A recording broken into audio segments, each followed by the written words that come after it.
एक मेंढक अपने 3 बच्चों के साथ जंगल में नदी किनारे रहता था। उन चारों की दुनिया जंगल और नदी तक ही सीमित थी।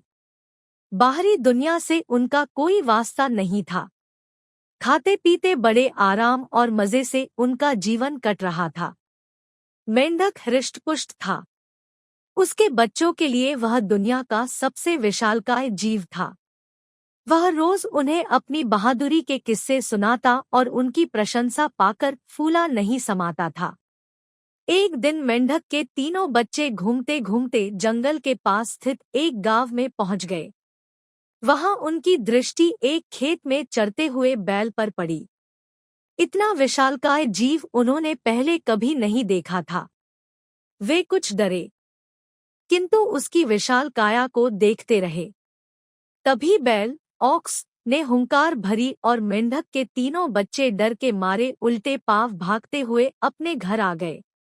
बच्चों को डरा हुआ देखकर जब मेंढक ने कारण पूछा तो उन्होंने विस्तारपूर्वक बैल के बारे में बता दिया। इतना बड़ा जीव हमने आज से पहले कभी नहीं देखा। हमें लगता है दुनिया का सबसे विशालकाय जीव आप नहीं, वह है। अपने बच्चों की बात सुनकर मेंढक को बुरा लगा। उसने पूछा, वह जीव दिखने में कैसा था? उसके 4 बड़े बड़े पैर थे, एक लंबी सी पूंछ थी, 2 नुकीले सींग थे। शरीर तो इतना बड़ा कि आपका शरीर उसके सामने कुछ भी नहीं, बच्चे बोले। यह सुनकर मेंढक के अहंकार को जबरदस्त ठेस पहुंची। उसने जोर के सांस खींची और हवा भरकर अपना शरीर फुला लिया। फिर बच्चों से पूछा, क्या वह इतना बड़ा था? नहीं, इससे बहुत बड़ा, बच्चे बोले। मेंढक ने थोड़ी और हवा भरकर अपना शरीर और फुलाया। क्या इतना बड़ा? नहीं नहीं, और बड़ा।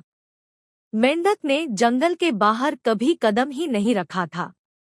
उसे बैल के आकार का अनुमान ही नहीं था, किंतु उसने मानो जिद पकड़ ली थी कि अपने बच्चों के सामने स्वयं को नीचा नहीं दिखाना है।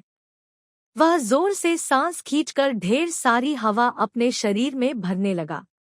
उसका छोटा सा शरीर गेंद के समान गोल हो गया, किंतु इतने पर भी वह नहीं रुका।